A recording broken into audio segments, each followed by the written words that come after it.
This is always the tricky part where it sets up and you're not quite live yet, but maybe you are. Hard to tell. Okay, we are live. Hi, everybody. Thank you for joining us for the first Orca Month Happy Hour event.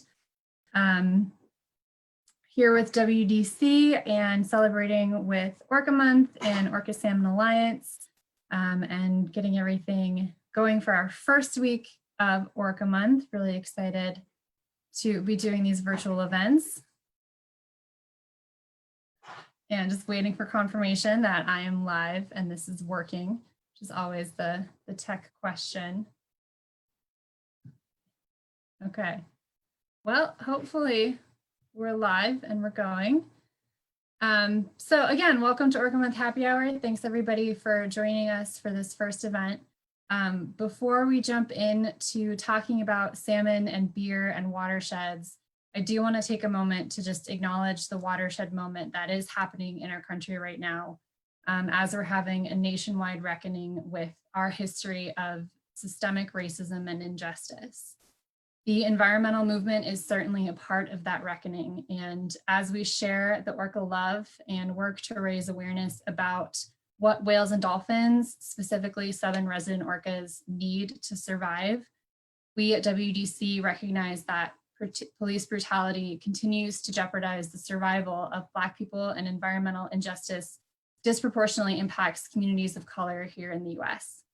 Whale and environmental conservation and social justice to protect at-risk communities go hand in hand. And like you, we are taking this time and this moment to listen and learn and address where we have fallen short and what we can do better. We will have more coming tomorrow from our executive director in a post. But today, before we start with this Orca Month Happy Hour event, we just wanted to share our thoughts with you and recognize everything that's going on in the world. And also recognize that today is Breonna Taylor's birthday. So after this happy hour event, please check out the hashtag birthday for Breonna and see what you can do to help. Thank you for joining us and for listening and hearing that out. And please keep that in mind for the rest of today. So moving on to Orca Month Happy Hour, something that hopefully brings a little smile to your face today.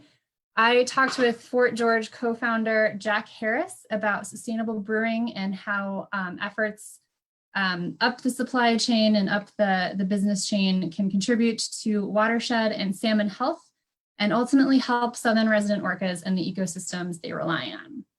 So I'm going to share this video recording of us talking with Jack. And I'm going to get that started. I'm the Jessica Rekos Fellow with Whale and Dolphin Conservation. And we are doing our first Orca Month Happy Hour today. And we are joined by Jack Harris from Fort George Brewery up in Astoria, Oregon. Jack, do you want to introduce yourself? Orca Month! Woo! I am Jack Harris with the Fort George Brewery. I'm one of the co-founders of Fort George Brewery, and I'm here to talk to Colleen. Fantastic. Thanks for joining. It is happy hour, so for everyone joining us at home, grab a beverage of your choice. George, Jack, what are you drinking today?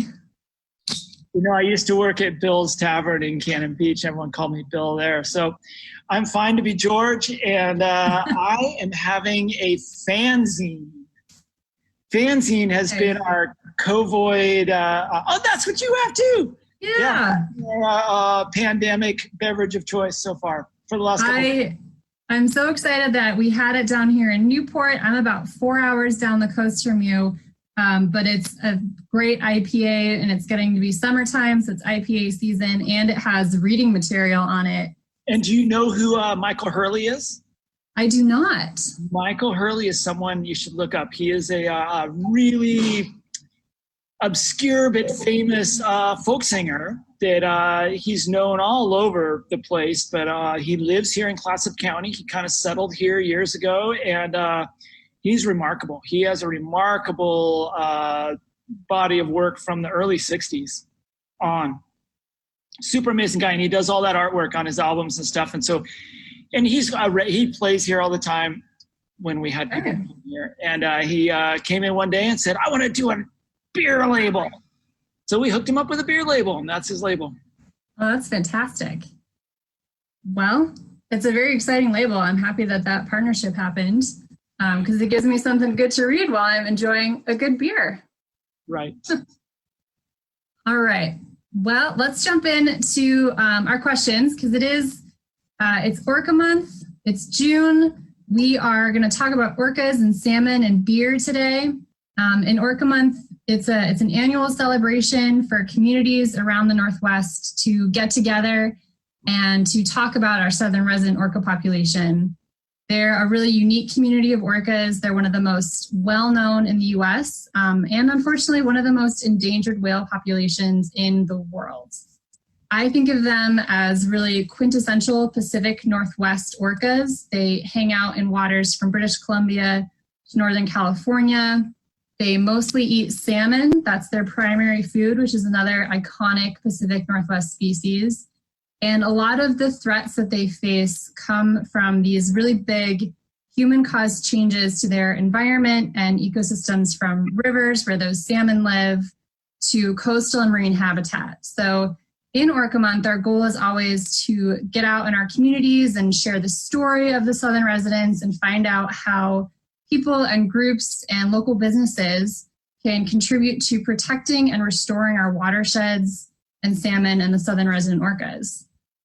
So Fort George has really been a leader in the effort for local businesses specifically with sustainability in your brewery and in your business, and this awesome employee bike program, and really engaging your community and getting them involved.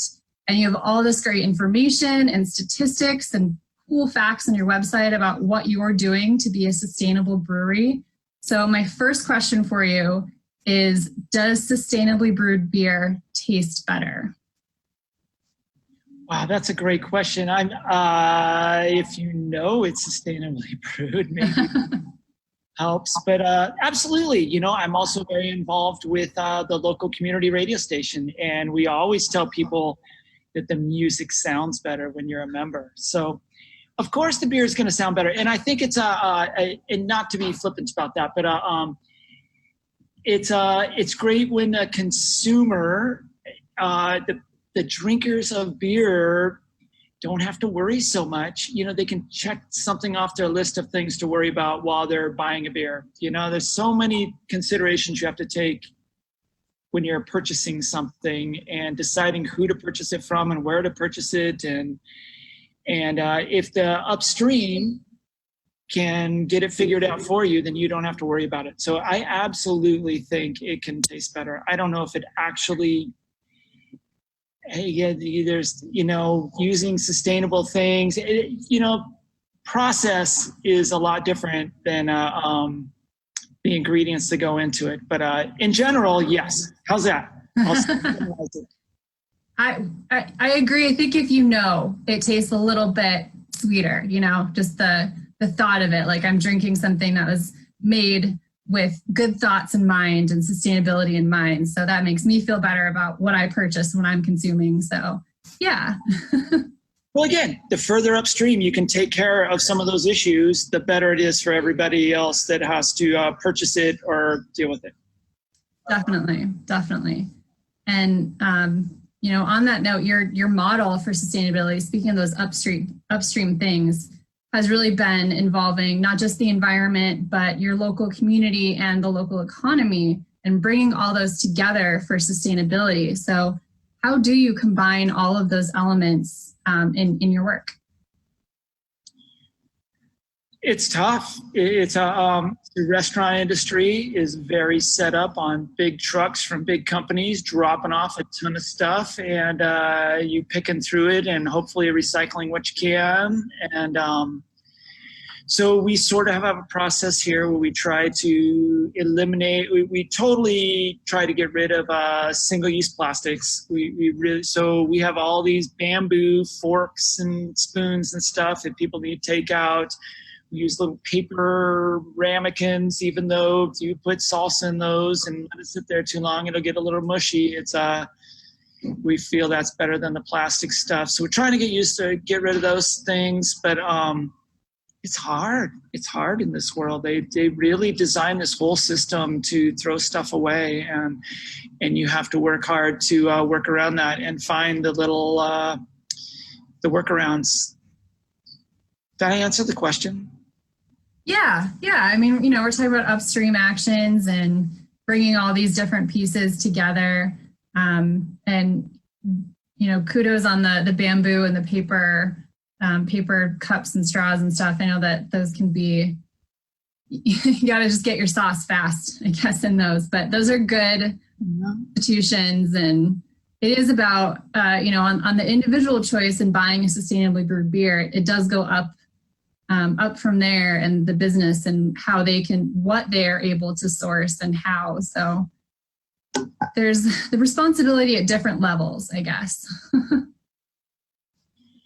Yeah, and we run a couple of different things here. We have our production beer side of things, then we have our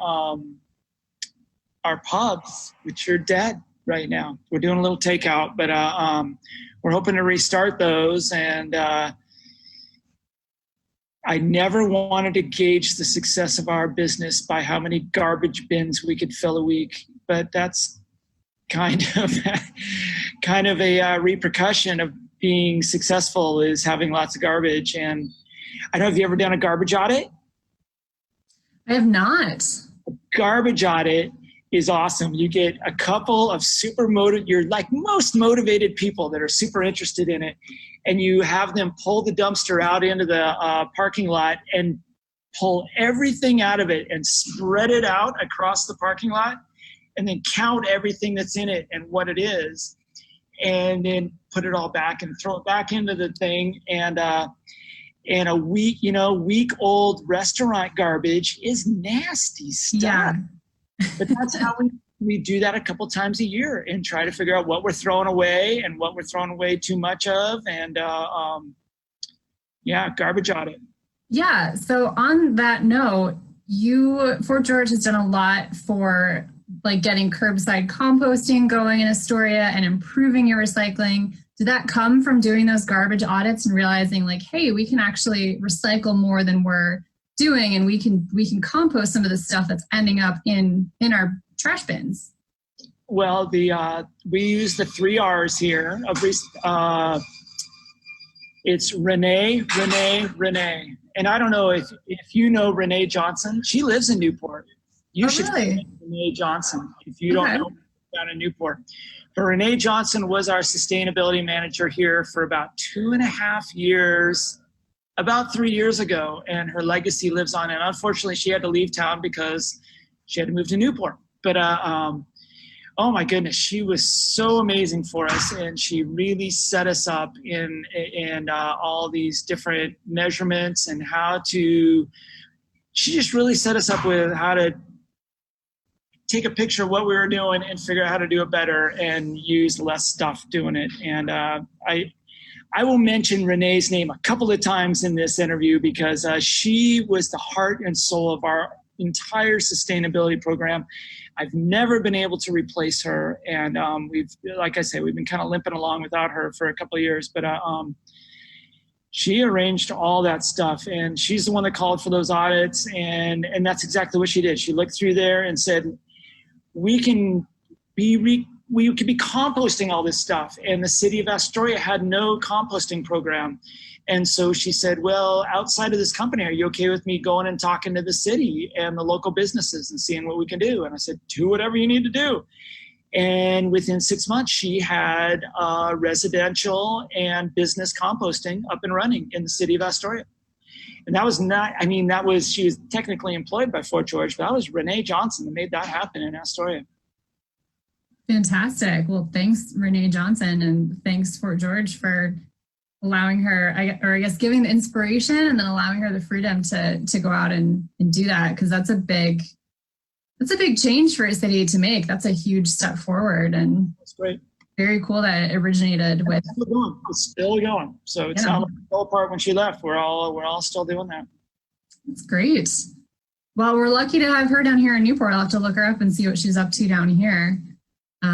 We're on a smaller river down here. We have the Yaquina, which is, we still have salmon, but definitely not as many up where you are in Astoria, which is right on the edge of the Columbia, this powerhouse salmon river, and still one of the biggest salmon rivers on the West Coast, even with the declines of salmon that are one of the issues the orcas face. So has this unique location being right there on the Columbia really influenced any of your sustainability efforts? Absolutely. We're all super aware of being, I hate to say this, but at the bottom of the toilet, but being at the bottom of the Columbia River right here. I'm right across the top of my computer as I'm pointing here. I'm looking, I can see Washington State across 4 miles of Columbia River. And one of our strategies when we started distributing Fort George beers, we're only going to, okay, so there's a theory about beers. You never buy a beer, you only rent it for a little while. So the whole idea being that all the beer we sell in the area we want to sell it in is eventually going to end up in the system and flow back down to Astoria, because we're here at the Columbia River where all the water comes down. So it's a big circuit. And we're not actually using that water to make the beer, but we can imagine it makes you conscientious of the circuit and the cycle. And anything you put out there is coming back to you at some point. So yeah, it's absolutely had an impact on how we think about things and in your expectations for people that live upstream from you, not to dump crap on your head that's going to come by you. And it raises the standards for people here in Astoria that, like, we could easily just dump all our sewage in the river and it's just going to go out to the ocean. We're not going to affect anybody downstream, but we can't do that. We need to put in, and we have this huge CSO project that tore up all the streets and made it so the sewage water was separated from the runoff water from rain and whatnot. And it's made a huge difference. And so when lower stream or downstream cities can look upstream and say, hey, we're taking care of our waste, are you taking care of yours? It makes a huge difference. Yeah, it's a little, I haven't thought of that before, of thinking of Astoria as the bottom and like the toilet of the Columbia. Northwest. Yeah, especially because the Columbia is such a huge watershed and you have, so many miles of tributaries. And we don't get any of the Seattle stuff, of course. That all goes into the sound, which of course Orcas really appreciate the sound. But yeah, everything from Missoula to Boise to all over the state of Oregon. So yeah. Going back to, it's a good metaphor for those upstream actions. It's not just the river itself, but also the business chain of sustainability going back up. So yeah, well, you mentioned you're sitting there and you're looking out across 4 miles of the Columbia. It's right there. And so it's probably easier to make that direct connection to the river is here. We're seeing it every day. We're experiencing it. And in some parts of the US, it's a little bit harder for people to make that connection to their local watershed. And if they're upstream, if they're downstream, the stuff they put in it, where does it end up? So do you think that makes a difference for people who come to Fort George, for both the locals who come visit and for visitors out of town? Do they see the river and then start thinking a little bit more about sustainability and kind of, does it change their response to the efforts that you guys are putting in? I don't know. There are some people that come down here and wonder if that's the ocean over there. So yeah, it's hard to tell how, there's some people come down here and wonder when the deer turn to elk. So it's hard to tell. And that's very cynical. I'm sorry about that. I don't mean to be condescending to tourists, but I don't know how much they understand even where they're at. I don't. We do our best, but we live here. Right. Well, hopefully whoever's watching this video gets to understand, like they'll have a little more knowledge of if they're going to hate me. Yeah.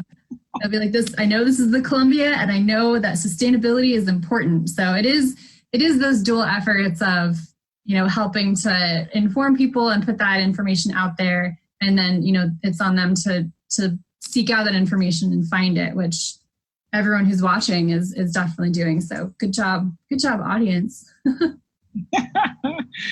I'm sorry for being condescending. Yes, of course they realize they're at the mouth of the Columbia River, the second largest river what's the third largest river technically in North America, or at least in the contiguous United States. How's that?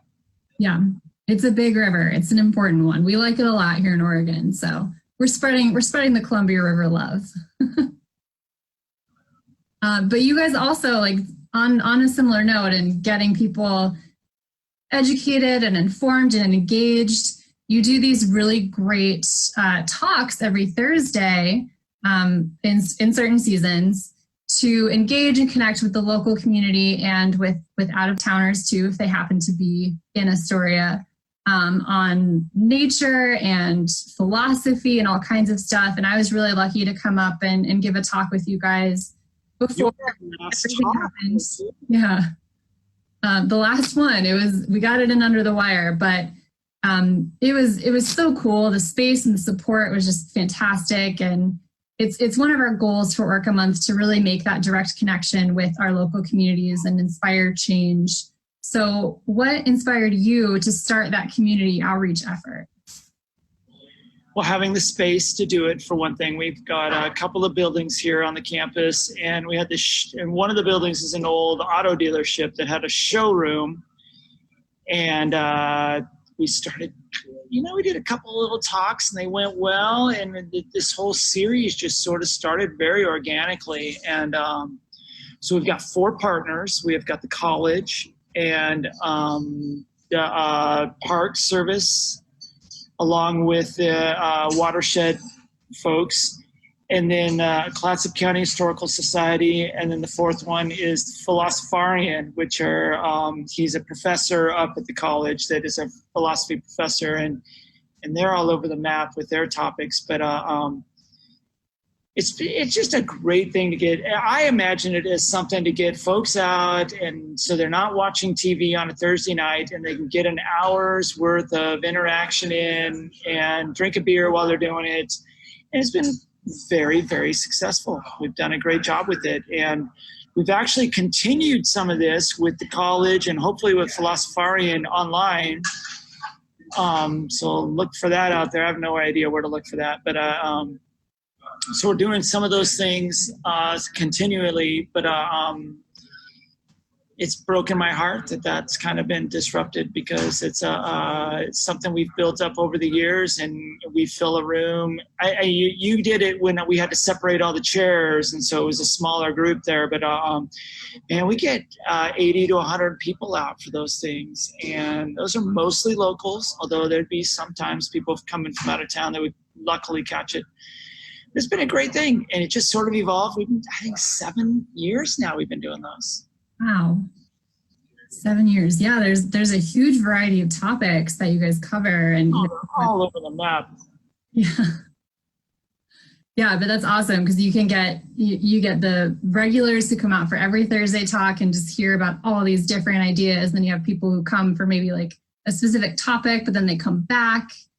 And it's such a cool way to get people learning and engaging on different issues. Yep. There are people that come out on Thursday night not even knowing what the talk was, just because it's Thursday night. So it's great. Thursday night, going to Fort George. Yeah. Well, this is our online version of that, I guess, or I guess I'd say those are the in-person happy hour learning events. So we're just taking things digital this month. And into the future, as far as we can tell. Yeah.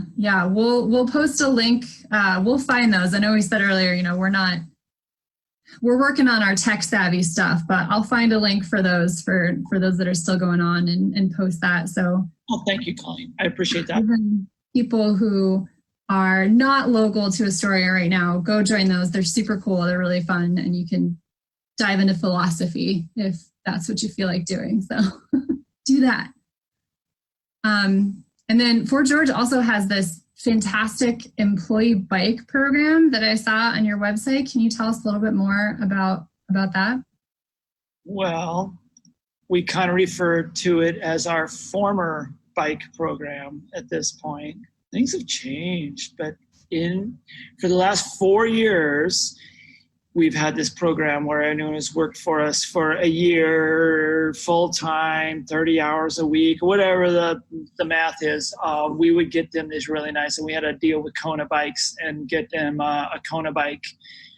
And I got one of those in the first year because I worked here 30 hours a week more. And I had it converted back in January to an electric bike. I put a little electric mid-drive motor on it. And in Astoria, if you're biking in Astoria, I tell you, a little electric bike is super helpful. And I've ridden it every day, almost every day during this entire episode here since the middle of March. But that was the program. That's not the program anymore. We just, we don't have a lot of the employee benefits we used to have that we had, and it's very sad to say that's just something we can't afford right now. Right now, we barely have any employees. So, yeah, there's a lot of things that are not normal. Right. I should warn you, that was a touchy one for me.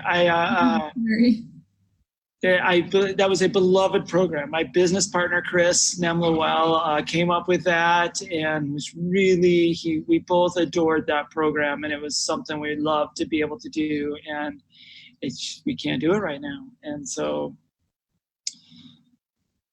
I encourage other employers to look at ways to get your employees not to have to drive and not to have to take up parking spots and whatnot. And those were the goals of those things. They're very sustainable, kind of oriented, but we just can't afford to do that right now. Right now, our abilities are limited. So, right, yeah. You can change the subject before I start crying. That'd be great. I sympathize with that. I really do. It is a fantastic program for what I read about it. And I hope so much that when things kind of, swing back to normal, when we get there, it might be far in the future, but when we do, I hope that can get up and running again, because it is a really cool program, and providing your employees with bikes and encouraging them to bike to work, or again, when it's safe to do so, take alternate transportation. And Astoria, I can definitely see needing an electric little scooter, like some help. So hilly there. Awesome. Yeah. But we can't continue that program. It's been discontinued for the time being, but we'll be back. Yeah. Yeah. I have faith in that. It'll be back stronger than ever. More people riding bikes than ever. It's a good way, you don't want to be shut in a car with someone right now. So getting out on a bike is a great way to get some fresh air exercise. And yeah. Well, we like to say, Jack, that in kind of everything we've been talking about today, it takes, our saying at WDC is that it takes a village to save a species. So it's both these personal actions that we're talking about, whether it's riding a bike, buying sustainable beer, switching your business over to trying to reduce your plastic waste. It's everybody coming together to make these changes that help support our local ecosystems and our watersheds and help salmon and orcas. So you really are, bringing all of these pieces together.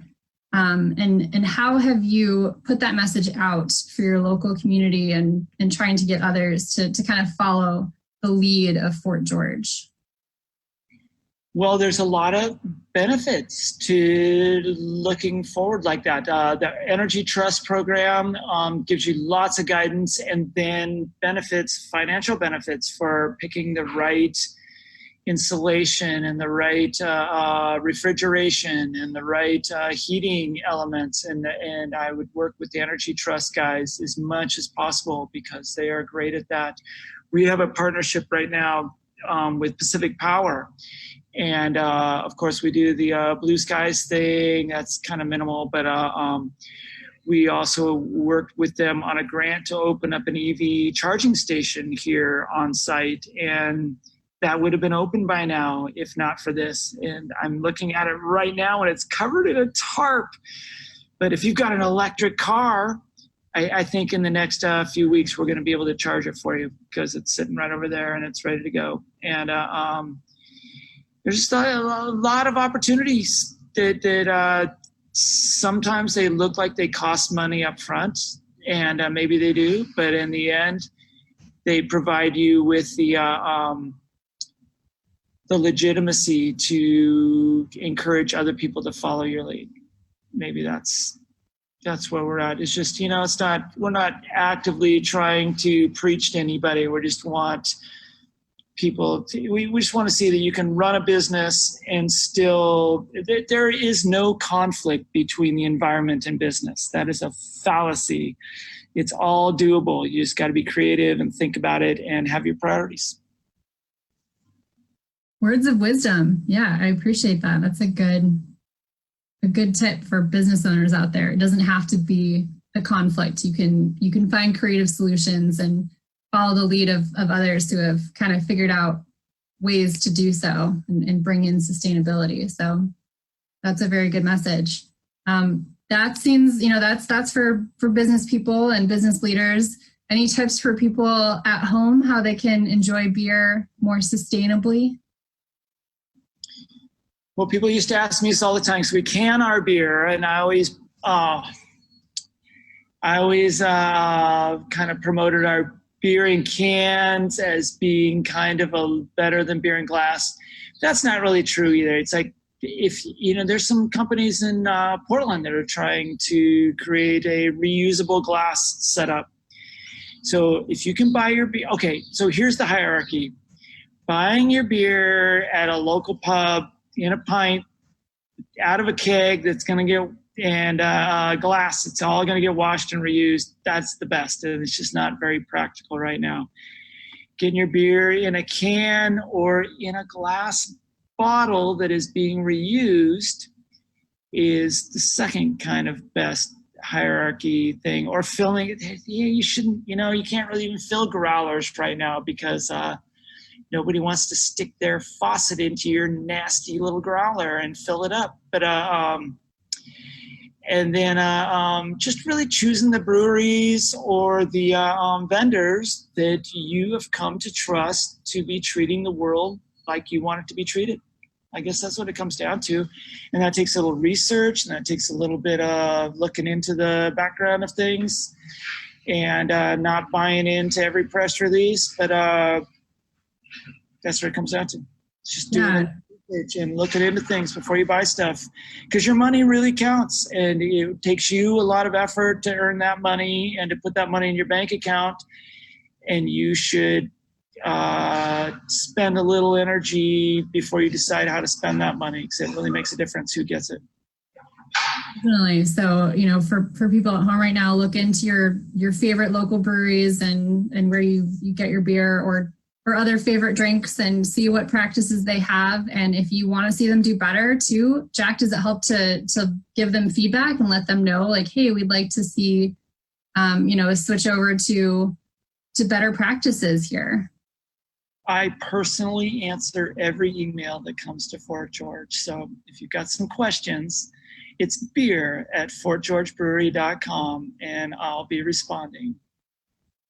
He responded to mine. That's how we got Jack to join us for Orca Month Happy Hour. So yeah, that's awesome. And if you have questions, if you want some advice on how to ask your local brewery how to be more sustainable, check out the website for Fort George. They have tons of information on there.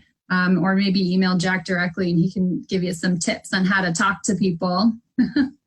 And on that note, I know you said Fort George only distributes locally here in the Pacific Northwest. So for our local folks, where can they find Fort George beer? If you go to fortgeorgebrewery.com, at the very bottom of the website, there's a little line called Beer Finder. Go to the Beer Finder, and you enter your zip code. Tells you where our beer can be found around you. Right. So go stock up and know that you're supporting sustainable brewing and the Columbia River and all the mighty salmon coming back to the Columbia while you're doing so. And last question for you, Jack. The theme of this year's Orca Month is Orca love. So what is one thing that you love about orcas? Oh my God, do you have to have... Orcas are just so lovable. I mean, they're not lovable because they're killer whales, but we like to avoid that term. They kind of totally define the Northwest. I can't imagine the Northwest without killer whales or orcas. Mm-hmm. And I've managed to see a couple of them. They've actually come into the Columbia River the last couple of years. And amazingly, there's been some remarkable pictures taken right at the mouth there with the bridge in the background. But it's been rare. So I have friends that live, I have a good buddy on Vashon Island, and he watches those things all the time and practically knows them by name. And it's just really amazing. I don't know. Did I answer the question? How can you love killer whales? How can you not love orcas? Right. Well, that's my opinion, but I am the Orca Fellow for WD. Whenever I was scheduling these Thursday night talks, I could kind of tell by the titles how popular they were going to be and how we were going to have to staff them. So orcas were always big. Sea otters. Oh my God. You put sea otters in the name of those things and you're going to fill the room. It's going to be standing room only. But I believe people love their marine mammals.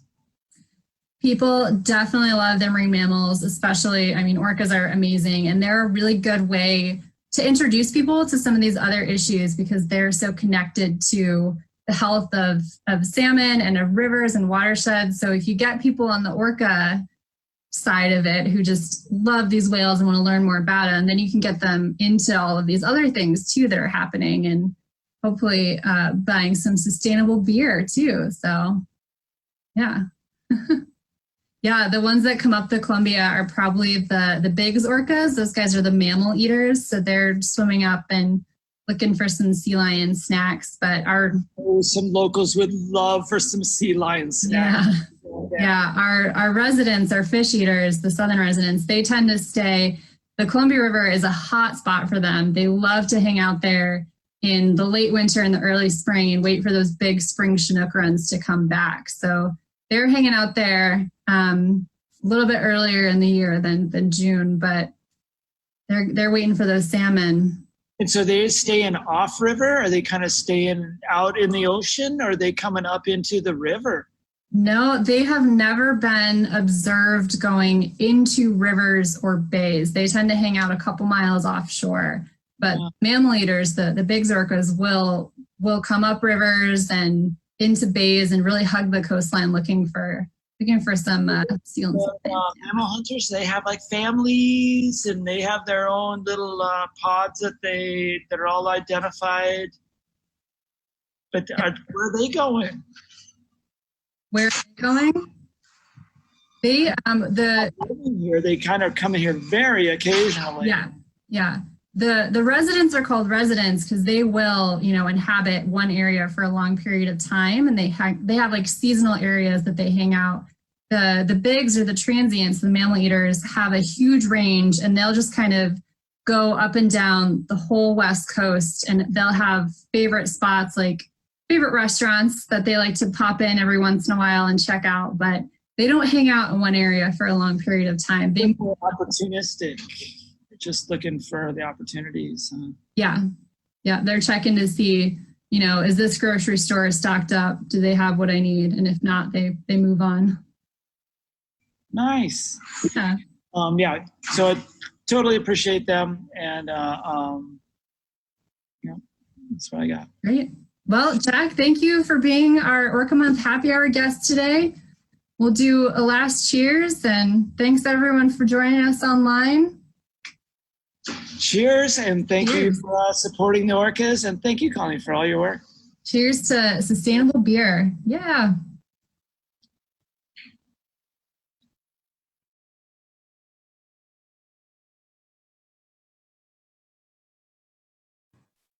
Cheers indeed. Thank you again for joining us today on our first Orca Month Happy Hour event. I forgot to say at the beginning, but if you don't have a happy brew, grab a happy brew. I still have some fanzine from Fort George that I am enjoying. If your happy beer or if your happy brew is a soda or kombucha or fizzy water, we love all happy brews here. Jack and I talked in May, so obviously things have changed a little bit since then. We wanted to catch him before kind of all the chaos with reopening in Oregon and start everything started for the summer. And I think our conversation would probably be a little bit different today, but two main takeaways that apply all the time, I think, are that sustainability and business don't have to be in conflict. They can go together. So if you're drinking a happy brew from your favorite local brewery or distillery or wherever you get your happy beverages, you know, check in on their sustainability practices, see what they're doing. And if you would like them to do more, ask them. It always starts with, you know, the individual responsibility of looking for those changes and that sustainability. And then I think Jack made a really good point of look for businesses that treat the world how you would like to treat it. And that applies for environmental issues, that applies for social justice issues. I think that applies for everything. So look for businesses, look for organizations that align with your beliefs and how you want to see the world, and make sure to support them. And on that note, thanks for supporting WDC and Orca Month and joining us today. We're going to sign off and let you get back to your Friday and enjoy the rest of your happy hour. We do have our first Salmon School Saturday tomorrow, so check back on our page for a really fun activity. Tomorrow it is a rock, paper, scissors tournament. We're just providing instructions. You guys can go off and do that on your own, but it's a super fun way to have a game and also learn about salmon, which are very important to Southern resident orcas. And then coming up next week, we have Whalecraft Wednesdays again, and we will be making reusable tote bags out of old t-shirts. And next Friday, we are checking in with our favorite orca researcher, Dr. Giles, and her work with the conservation canines and Southern resident orca scat detection dog, Eba. So looking forward to some cool events next week. Check out orcamonth.com, check out whales.org, and we will see you all on the web. All right, thanks everybody.